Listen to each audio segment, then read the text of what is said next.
Welcome, everybody. It is my pleasure to introduce our speaker for today. So we have Dr. Pamela Bhadi. Pamela got her PhD, her bachelor at UC Berkeley, and then went on to get her master's degree in electrical engineering from University of Washington, and finally got a PhD in electrical engineering from the University of Michigan, Ann Arbor. She is currently the associate professor and associate in entrepreneurship at the School of Electrical and Computer Engineering at Georgia Tech.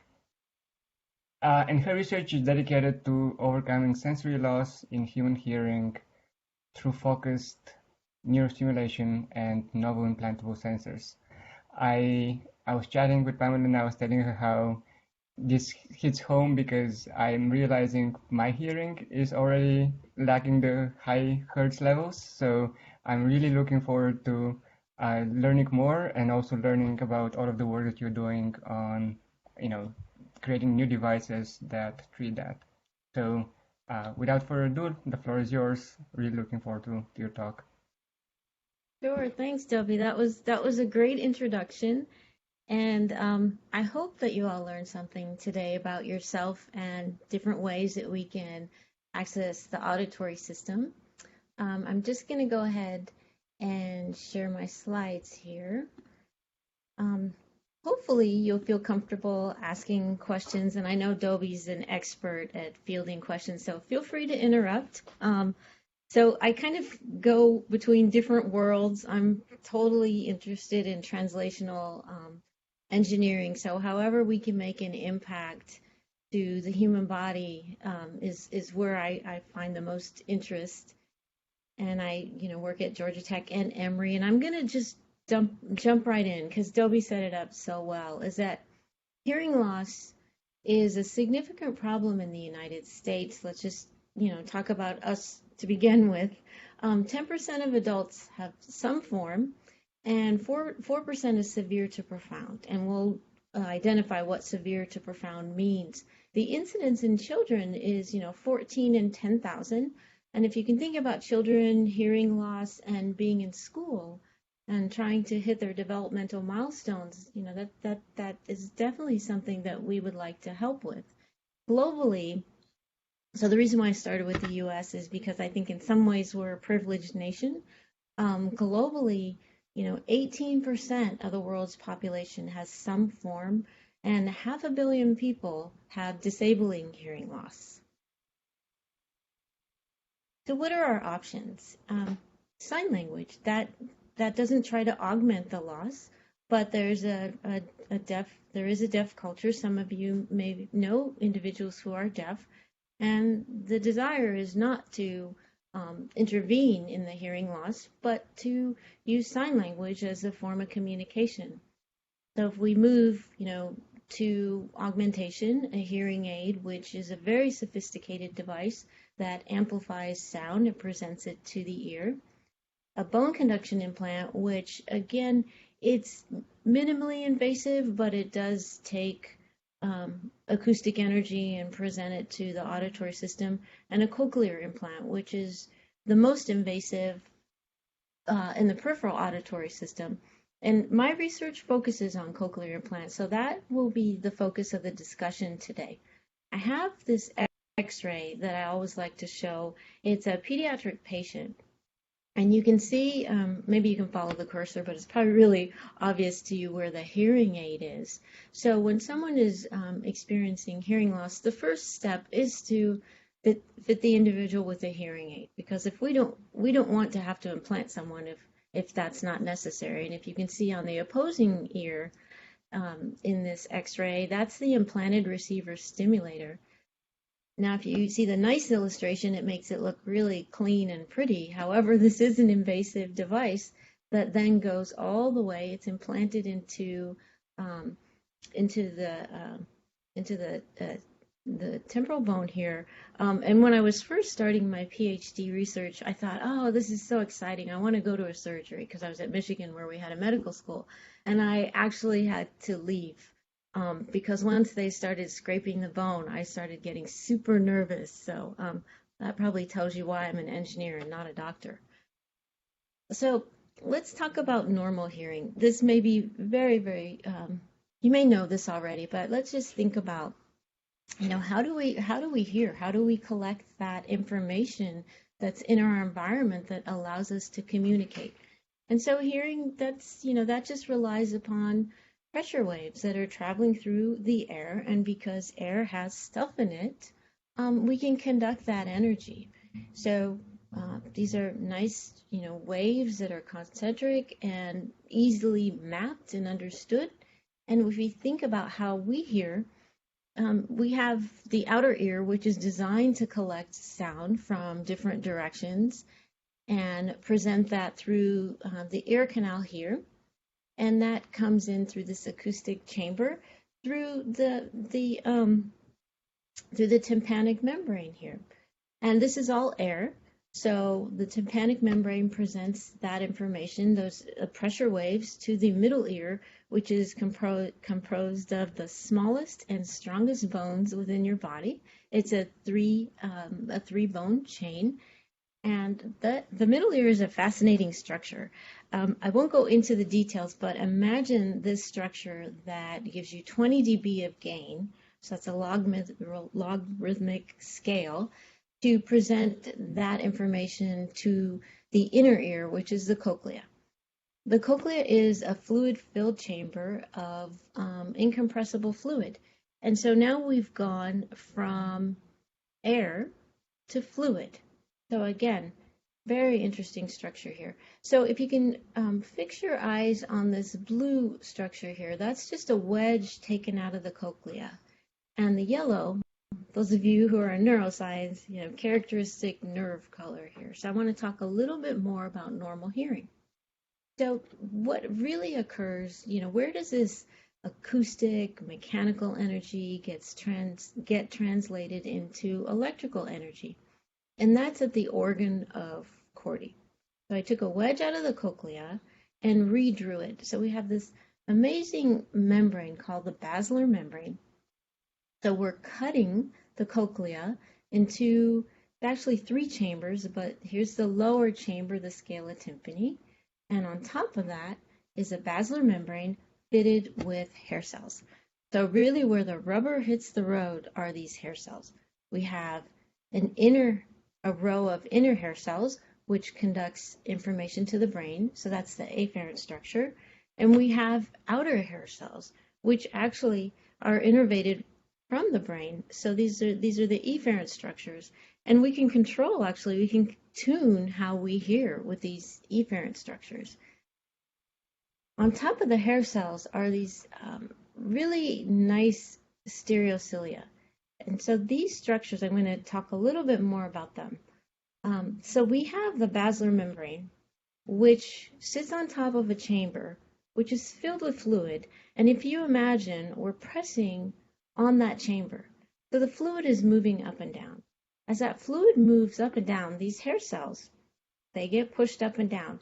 And if you come all the way over here to this pinkish structure, that's an animation, a cartoon of what a hair cell looks like.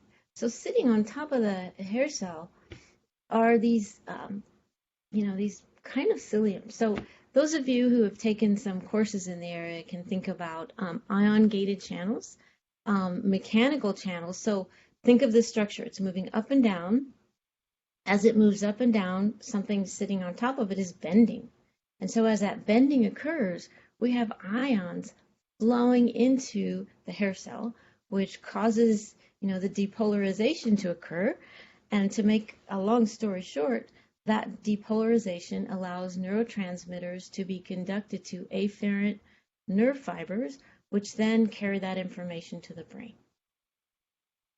So that's really a fascinating structure, and it's within you right now, allowing you to hear this lecture. So, all right, that's interesting. I've talked about things moving up and down, but how we hear depends upon the frequency of that information, right? And so if you think about the basilar membrane, so now we're looking down on the basilar membrane, and it spirals through the cochlea. And at the base of the cochlea, as we come into it, we're more sensitive to high frequencies. as we spiral through the cochlea, we're more sensitive to low frequencies. So the basilar membrane is this great mechanical filter. And so now, to a first order, we've mapped frequency or pitch to place along the cochlea. So this allows us to now come into the cochlea and attack, I don't want to say attack, but go after specific frequencies of sound. And that's specifically what a cochlear implant does. Just want to back up for a second because the cochlea gives us a wide frequency range. However, sounds that are important for speech fall within 250 to 5 kilohertz. So if you look at the cochlea, that's saying, all right, here's 5 kilohertz. So we're already kind of far within the we're far within the base of the cochlea, and we're spiraling up to the low frequencies. So I want you to keep that in your mind as we talk about how a cochlear implant works. Okay, so now I've told you about the peripheral auditory system, but let's come up. I'm skipping many, many steps, and think about, okay, so where do we perceive sound in the brain? At the auditory cortex, we also have this beautiful frequency to place mapping. So if you come all the way up to the right-hand side, this corresponds to the base of the cochlea. So that information is carried all the way to the auditory cortex, the high frequencies coming all the way down to the low frequencies. And there is some research that implants, there are implants that come up into the auditory cortex, and we can then stimulate at specific frequencies in that structure. So what goes wrong? I've given you this nice, what I think is a nice description of how hearing works, but I'm going to talk about what goes wrong. These are the stereocilia that are sitting on top of the hair cells. Remember those structures that bend and allow ions to flow in and out of the hair cells. There's a variety of ways that these mechanical to electrical transducers can be damaged. One is we can be born that way. Another way is acoustic trauma. This is a bit too much information about me, but I'm always after my kids because they have the AirPods in, and I'm telling them it's really not good for you to have those in your ears all the time, because think of that fluid-filled chamber that's being pushed over and over and over again, and as we increase the volume, we're causing acoustic trauma to those hair cells. With age, I know Dobie alluded to this in the beginning, is that as we age, we have hair cell loss. So we have about 3,500 inner hair cells. Losing those is not so good. Now, we can also lose hair cells through antibiotics that are routinely prescribed to overcome infection. So there's a trade-off. Do we worry about the patient as a whole, or do we worry about the hearing? So that is definitely a challenge. Let me talk just a little bit more about normal hearing. And the reason why I think this is important is so we can appreciate hearing loss. This is an audiogram. If you remember going to the doctor's office, or maybe when you were a kid in school and they put you in a booth with a headset on, and they said, raise your hand when you hear a sound, right? So they took you through specific tones, and we're going from 250 hertz to 8 kilohertz here. This is a normal audiogram. A patient who hears normally, no problem. You can see in the gray, they're right within spec in the right and left ear. Okay. So we're going to 0 to 20 dB, and you can think of that as, how high do you have to increase the volume, and what is the pitch? To give us a sense of where we are, whisper is 1 dB. Normal conversation is 15 dB, so the audiogram was, up to 20 dB. A lawnmower is 90 dB. So that's how high or how loud a lawnmower is. You can move from a rock concert to a gunshot or a firecracker at 140 dB. Now, hearing loss. Individuals who are experiencing sensory neural hearing loss, you have to give them a sound as loud as a lawnmower for them to appreciate it. So that's super loud. Now you can mean, you can start with hearing aids, like I said. The challenge is, if you think about something that loud, how can you discriminate frequency? How can you discriminate tones? So if you think about perception, that's a much more sophisticated sensory integration, right? So talking a little bit more about, so this is like essentially a Bodhi plot of hearing loss, and the colors depict age. So let's pick me, and we'll say I'm 40. It's kind of a lie. Let's pick you and say you're 20. So you're flat out better than me at hearing at all frequencies. And now, if we go to the higher frequencies, you're a lot better than I am. You're a lot better than the 60-year-old, and you're a lot better than the 90-year-old. Okay, so let's go back to, what are our options? Hearing aid. Okay, at some point the hearing aid's not going to work, and this is in the space of sensory neural hearing loss. And the reason why it's called sensory neural is because the hair cells have broken down. The nice thing is that there are surviving neural elements that, although the hair cells are not functioning, we can come into the cochlea and we can interrogate the cochlea with electrical energy to convey sensation of sound. So what's the challenge? Although I'm saying we can do this, we need to have a strong surviving neural population so we can activate the auditory nerve elements in a way that conveys the greatest fidelity of sound, right? And let me take you a little bit through history. So this is not new. Back in the 1800s, Volta, who, volts and voltages named after, thought, well, let me do this experiment. I'm going to take 2 metal rods and stick them in my ears. I'm going to put myself in a circuit with a battery, 50-volt battery, and what do I hear? Well, it was recorded that he heard a boom within the head and the sound of thick boiling soup. So anyone who does neural stimulation knows that this is bad. Probably had too strong a signal coming into the ear. However, could convey a sensation of sound. So let's move to the early days of cochlear implants. Again, what are we doing? We are applying current in the ear so that we can activate neural fibers to convey a sensation of sound. So this is a rather large, this is the implanted stimulator, and this little thing here with kind of the crosses across it, this is the implanted electrode. So if you remember what we were doing earlier is we were mapping frequency to place. So if we can have electrodes situated next to where certain frequencies respond most to acoustic energy, we can trick the brain into thinking it's being stimulated via electrical energy.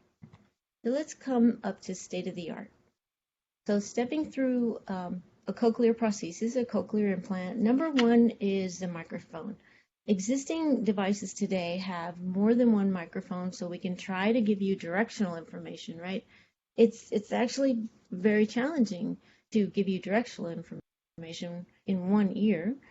Then externally, we are making decisions, right? We're collecting sound, we're translating that into voltage, and we're processing that sound to give you information that's most important for speech.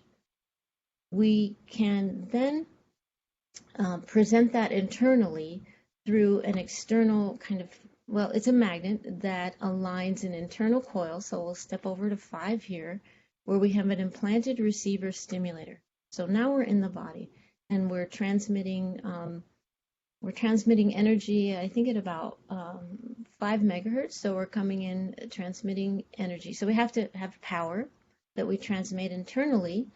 Internally, we then construct that as current pulses that are delivered through the electrode array, number 6, that then generates the electrical signals that are carried by the vestibular cochlear nerve. I wanted to take a second to talk a little bit more about the external speech processor. One is because I'm an electrical engineer, and I get really excited about being able to miniaturize electronics small enough that they become usable. And the other piece is to give you a sense that although this is a neuro seminar, there's many different ways that you can make an impact to a neural problem through systems. How do we design systems that can then attack these problems? Staying more externally. Again, this is an older picture. I think this is probably a 15-year-old device here, but what I wanted to emphasize is the sophistication of the circuitry and the power requirements. If you think about having this on your ear and changing batteries, right? The best analog I can give you are your pods, right? Your AirPods. It's kind of annoying if you have to recharge them. And so how do you make them last the longest? And how do you make great decisions about taking that sound information? I'll skip through this, but this is the internal portion. Great sophistication in terms of putting different pieces together. All right, so let's get back to the neural piece, right? This is a neuro seminar. So this is an older picture of an implanted electrode array, but the reason why I want to show this and talk through it is to register us, right? This is the base of the cochlea, high frequencies. These are bands. These are electrical. This is just electrical, this just conducts current. And it's implanted within the bottom of the cochlea, the scala tympani. It's just sitting below the basilar membrane. So we are trying to get it in as deep as we can to a first order so that we can go from high frequencies to low frequencies. Again, for speech, we kind of want to go to the lower frequencies. The surviving neural elements, there's some debate about that. But if you think about the hair cell loss, which occurs here, right? Then we have the nerve fibers integrate nerve fibers, and then we have the spiral ganglion cells. So anywhere we can get the nerves to respond is what we're after. But again, we don't want to be sending in too strong a signal because we don't want to smear that, right? Because we're doing frequency to place mapping. So we generally have about 22 electrodes. We don't necessarily use them all. I want to talk for 1 second about speech processing. And the reason being is that I work a lot at the electrode to neural interface, but there's so much more that can be done externally with the speech processing. So the way cochlear implants work, because we're limited, right? We can only put in a certain number of electrodes. So we collect that speech information or sound, any acoustic information, and we filter it into certain bands. And you can think of those, the filter bank, those specific bands, mapping to an electrode site, right? That's what's shown on the bottom here. So how do we make those decisions? We have X number of electrode sites, and we have to now look at the energy to set the volume. That's the best way to think about it. Look at the energy to set the volume, to set the level. And so we're applying those pulses sequentially through time.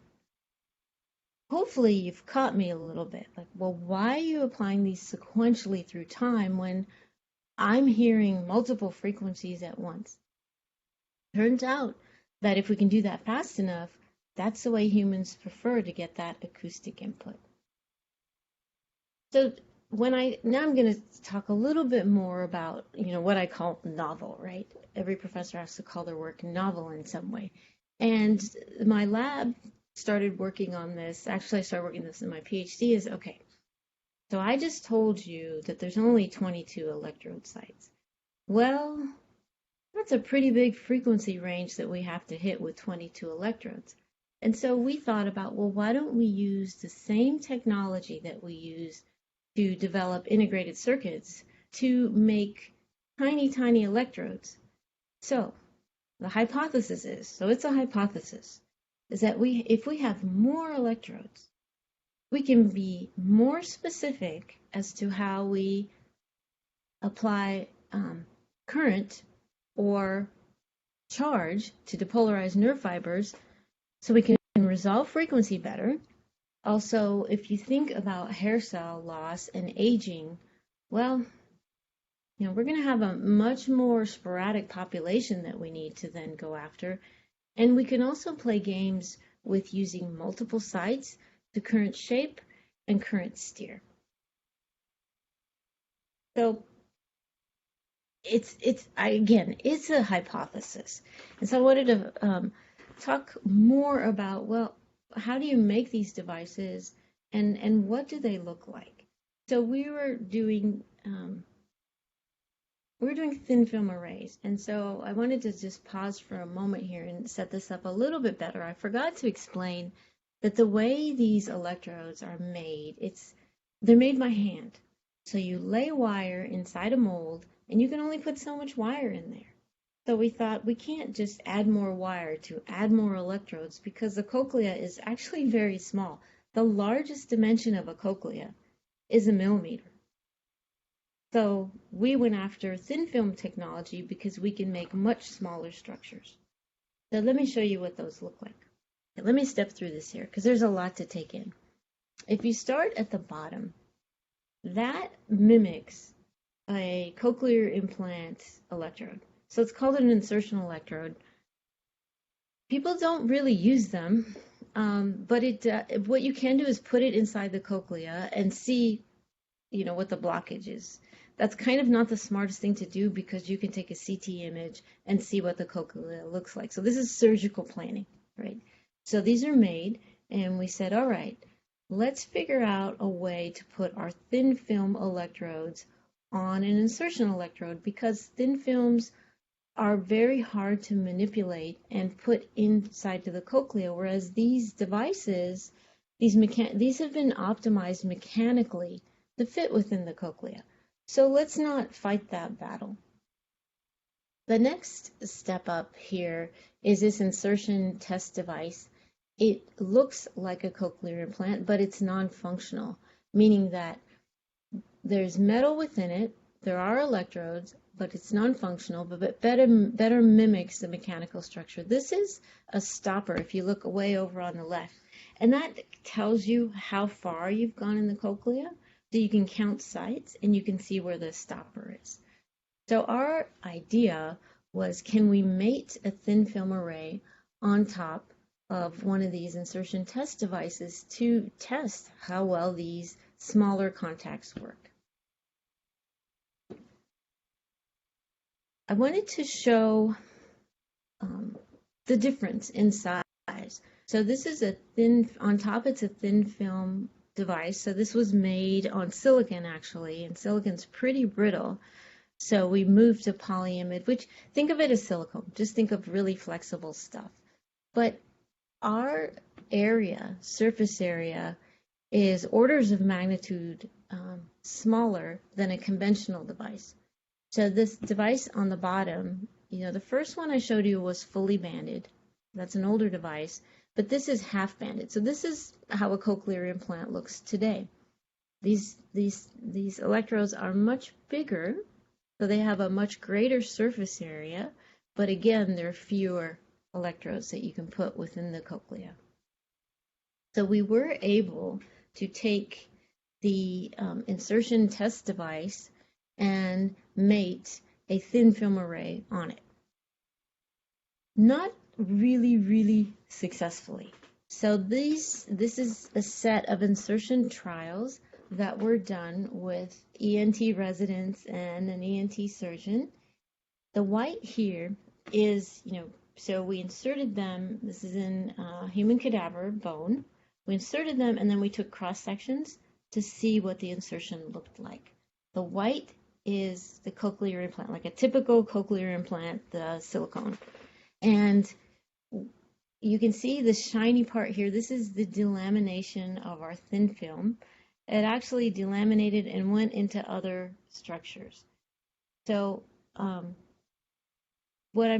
so let me step you through. There's different ways to put a cochlear implant in the cochlea.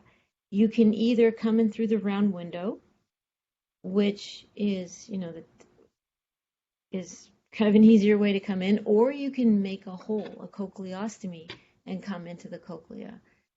You're further into the cochlea. If you use the cochleostomy, it gives you a little more control. So we looked at both, and we saw that there was insertion trauma and delamination.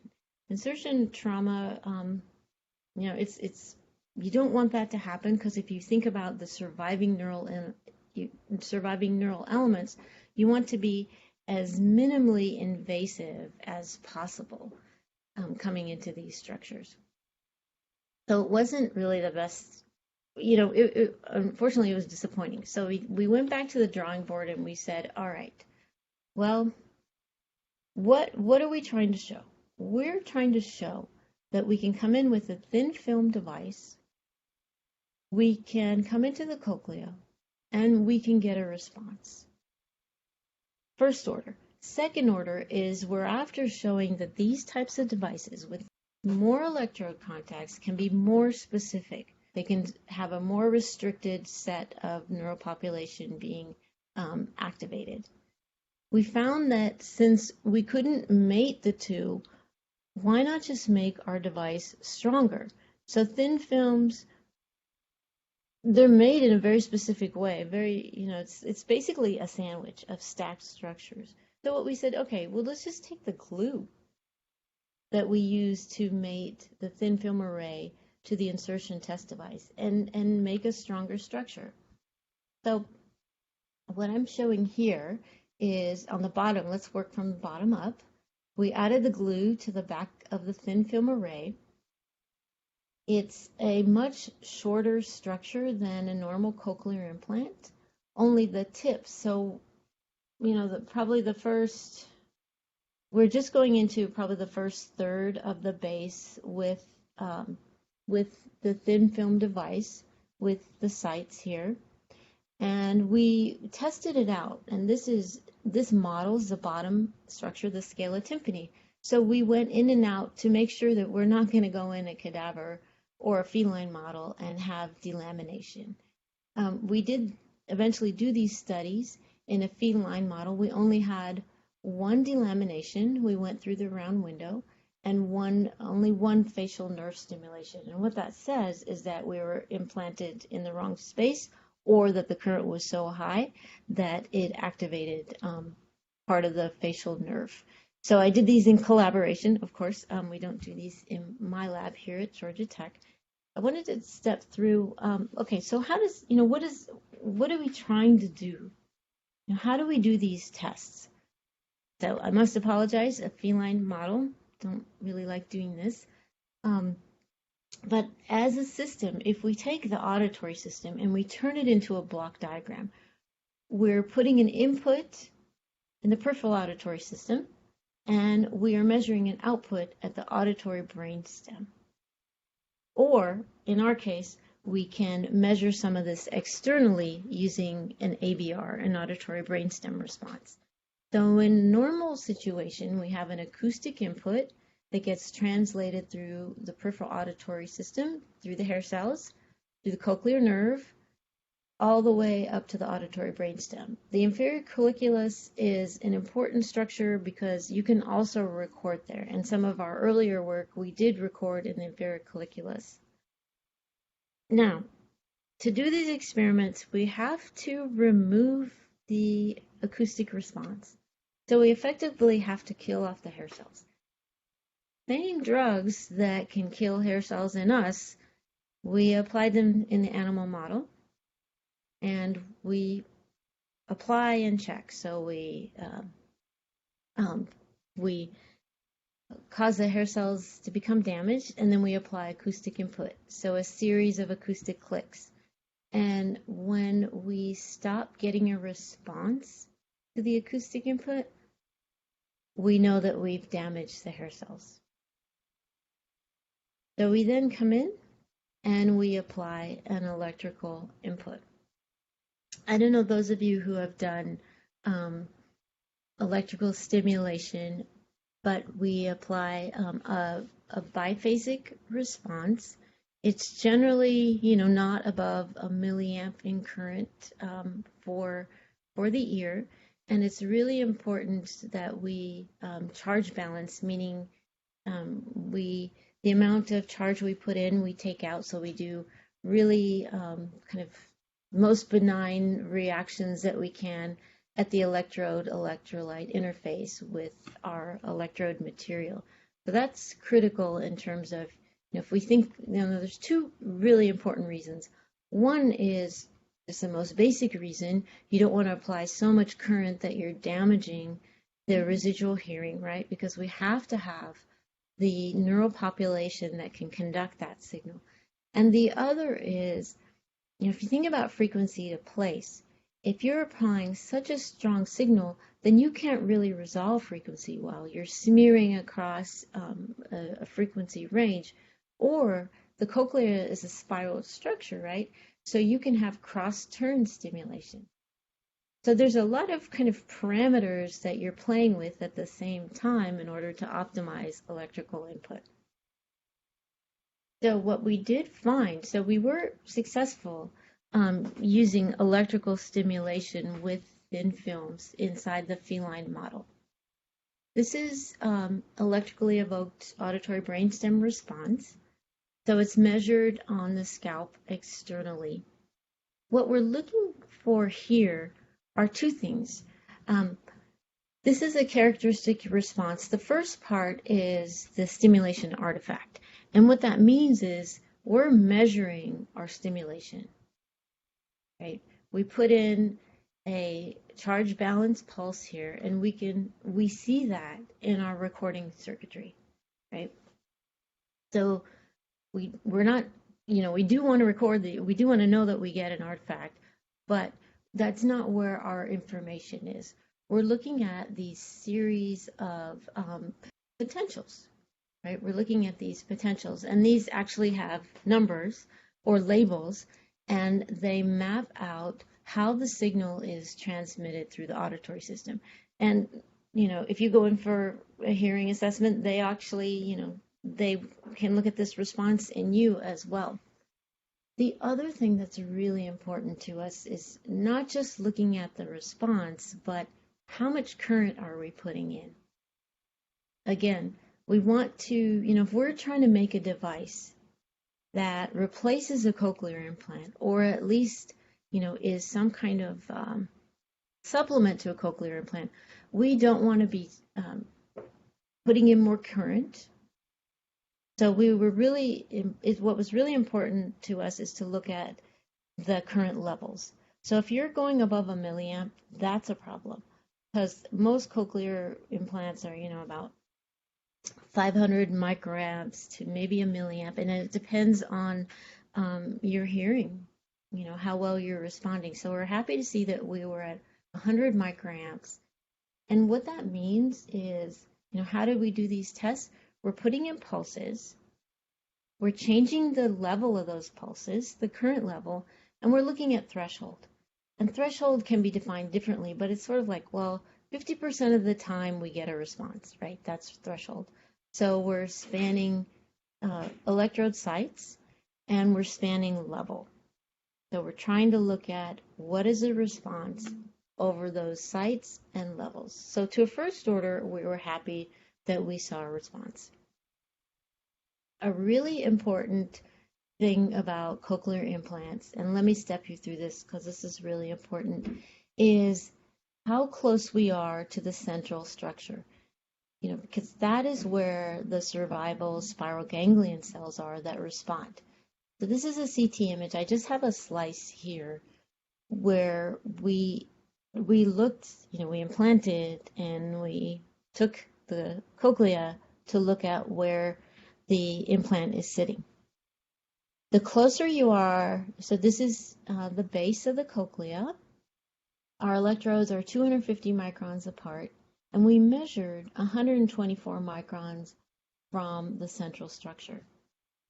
Earlier work, probably around 2006, they really tried to make modular hugging implants, which meant they came in and they got really nice and tight up against the center of the cochlea, because the hypothesis was, if you come in close and tight, you're going to be able to use less current and maybe get better frequency resolution. It turns out that those implants were undesirable because metabolically, they were affecting, how well the cochlea was surviving. So they were actually coming in and affecting the metabolic structure of the hair cells and the neurons. And it was not advantageous at all. So you want to get close, but not too close. So that's tricky. If you're here, right at the edge, you're not going to be able to get that nice frequency resolution, and you're going to be applying a larger current. So this led us to, we saw that we could, implant the thin films. Thin films are really tricky to work with. Do we continue along the thin film array, or do we find a different way to stimulate auditory neurons? At that time, it turned out that a colleague of ours was looking at magnetic stimulation. So what are some of the drawbacks of electrical stimulation? If you look inside the cochlea, it's filled with perilymph, right? I said it's a fluid filled and we're pushing that fluid around. Well, that fluid is filled with ions.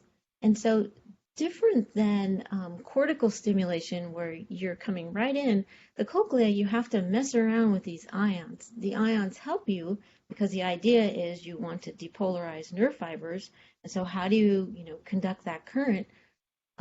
Again, it's kind of messy because these ions take your charge different places and they can lead to spread of excitation. Again, crosstalk, which you have the channels not being as independent as you would hope.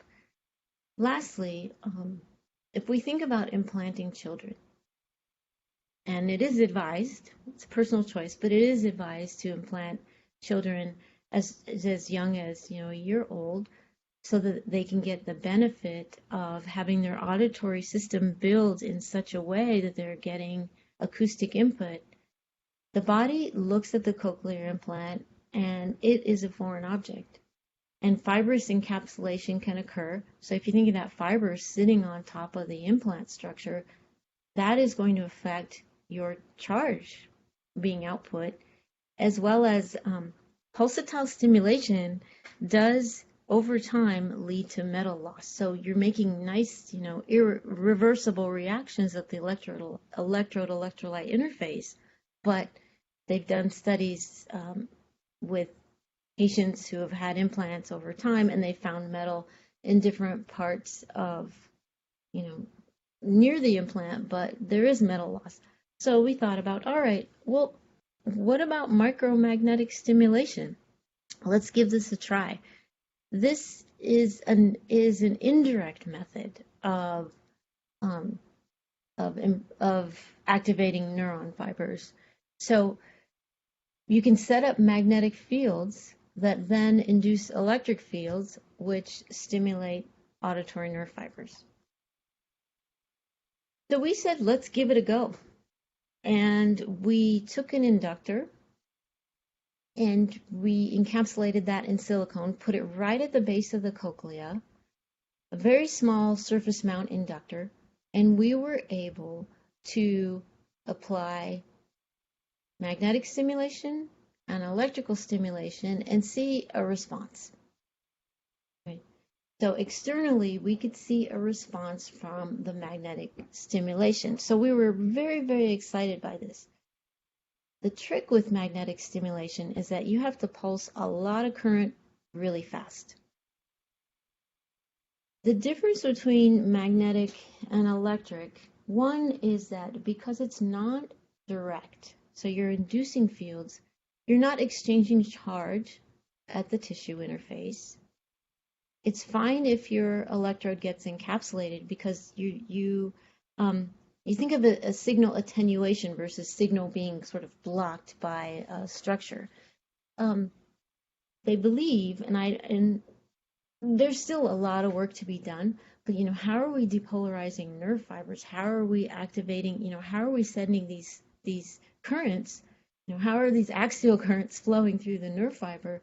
Is that the idea is that you're inducing current and you're setting up small eddy currents, and these eddy currents then serve to depolarize the nerve fiber. So you have a time-varying source current, you get a time-varying magnetic field, which generates eddy currents. And one of my doctoral students is doing a lot of work in this area, Ressa Sorrell. I don't want to talk too much about her work, and let me just put this in perspective, though. You may have heard of magnetic stimulation in terms of transcranial magnetic stimulation, TMS. It's shown, significant promise in terms of different therapies, even for depression. But it's external. These are super large magnetic fields, megawatts of power, so they have huge capacitors that they discharge really quickly so they can, induce those fields, because it's non-implantable, right? It's sitting external. The coils are very large. It's non-portable. Now, if you contrast that with what we're trying to do, it's implanted. Our coils are much smaller, so we're trying to move beyond the inductor and make our own coils. The power is large. 450 milliwatts is large for an implantable device. But again, we're trying to see, can we ultimately replace an electrode array? So we did our first set of experiments. We also thought, let's go back and convince ourselves that, that we saw something that has meaning. And so what we did is said, let's take a computational modeling approach. Let's use finite element modeling. I don't know if some of you have done this before, but the idea is to use a volume conductor model, develop structures, right? We can mimic the materials within the body. So one of my students, Sagrika Mukesh, did significant modeling work on this. So she made the cochlea. She came up with her own inductor design, her micro-coil design, and it's sitting in the bottom of the cochlea in the scala tympani. And we then developed the model for tissue. What's a permittivity? What's a conductivity? Tissue and bone, and then we looked at the cochlear nerve. And what we were trying to do is repeat what we saw in the literature about how strong a field do we need to produce to activate cochlear nerve fibers. Or in that case, the literature was just looking at nerve fibers in general, so they weren't specific to the cochlea. Anywhere, so this is the electric field that's generated, anywhere from, they were saying about 10 to 2 volts per meter. So again, you want to feel like you're at least on par with what the literature is showing you. So now what we did, this is just an extension of her model. What we're looking at is what's the field strength away from the coil. Again, the cochlear application, we can't nicely sit on the neurons unless we want to come into the spiral ganglion cells, and there's actually work that's been done in that space. We wanted to convince ourselves that if we apply pulses, quick electrical pulses, to a coil, can we generate these fields that can stimulate auditory nerve fibers? We saw enough convincing evidence to show us. So you want to be two is the lowest, really. So 10 is what they were quoting in the literature, 10 to 2. So if we're sitting on the cochlear nerve, we want to be at least 2. So we found that we could do that, depending on the orientation of the coil and depending upon how quickly we could pulse the current. So let me return to the original story. We're trying to say that we're better than cochlear implants, right?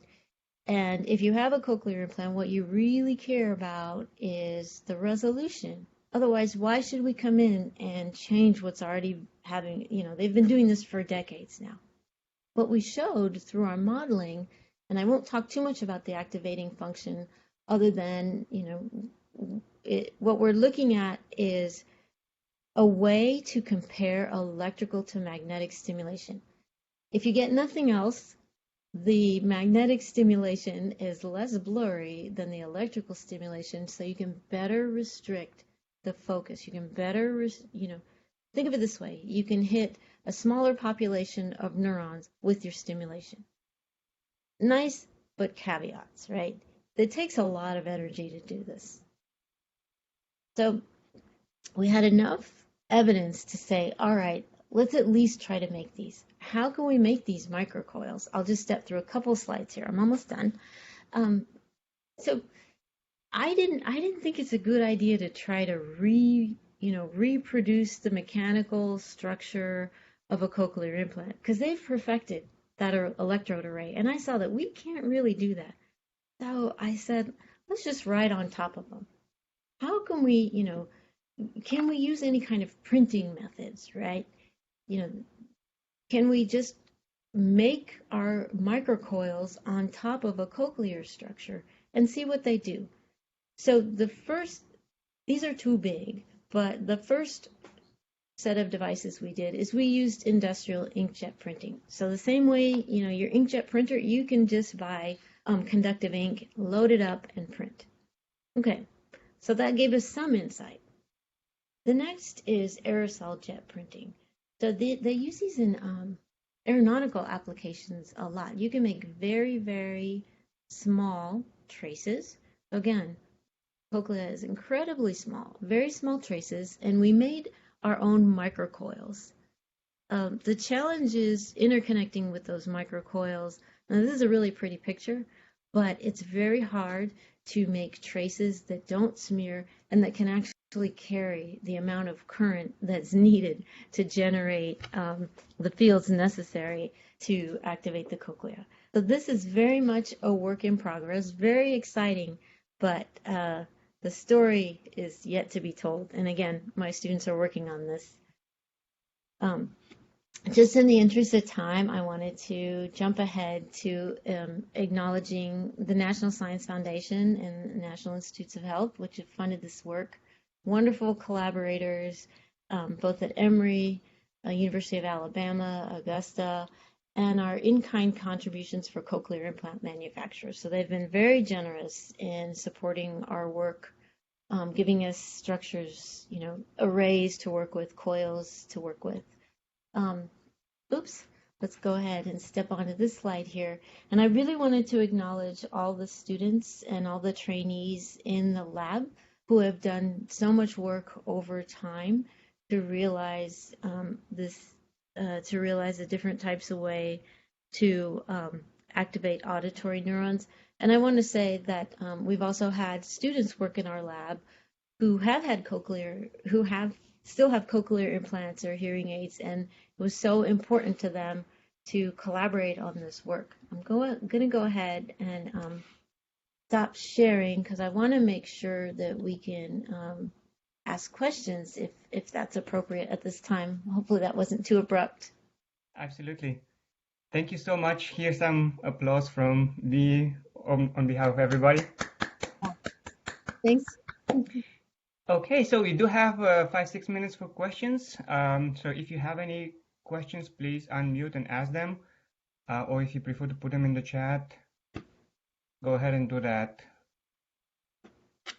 So in the meantime, I can start with a question of my own, which is probably super naive. But so in the beginning, you started with talking about the inner hair cells and the outer hair cells.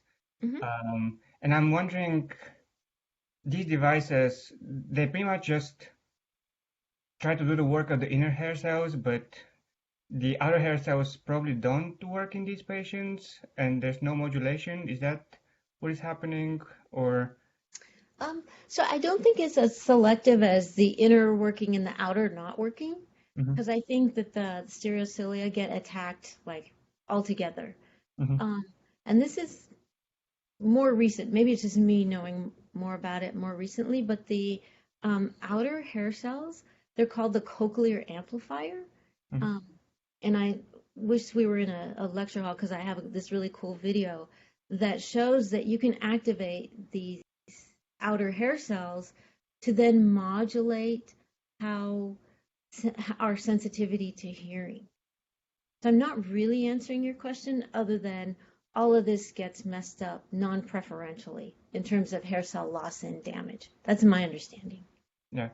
So I guess my question then is, given that these outer hair cells are lost, there's probably an upper limit on what we could possibly do, right? Because if you're not mimicking the function of the outer hair cells as well as the function of the inner hair cells, then you sort of lose that modulation. Is that right? Yeah, so if you don't have the outer hair cells, you are going to lose the modulation. Because there's this interesting mechanical dynamic where you have, one set, like the outer, the inner, and then on top of them is a plate. And so we're kind of rocking this plate. So yes, but I think you also brought up another important point is that there's significant work being done on mammalian hair cell regeneration, right? Because in a way, that's the holy grail. Here's this clumsy cochlear implant coming in, right? And I'm saying electrical, magnetic. It's like, well, who cares? If you can grow, if you can regenerate these hair cells, then you can repopulate. You can repopulate the inner ear. There's work that's shown you can do it in birds, I believe. There's also a lot of work with growth factors, neurotropins, so they've designed these arrays so that you can use an osmotic pump and keep pumping out these growth factors, and they've shown that that helps the neural population live longer. However, implanting a human with this is a bit far away. So far there really has not been any substitute for the cochlear implant yet. Yeah, really cool. Thank you. Yeah, great question.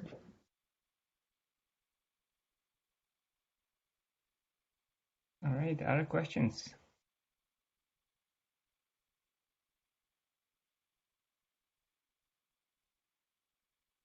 Well, at a minimum, maybe we have a greater appreciation for our aging population, in terms of it's challenging when you're around someone who's older and then you say, "Oh, put in your hearing aid." That's so simple, but it turns out that hearing aids are actually not so good to hear with. They really don't give you that fidelity of sound that we have with natural hearing.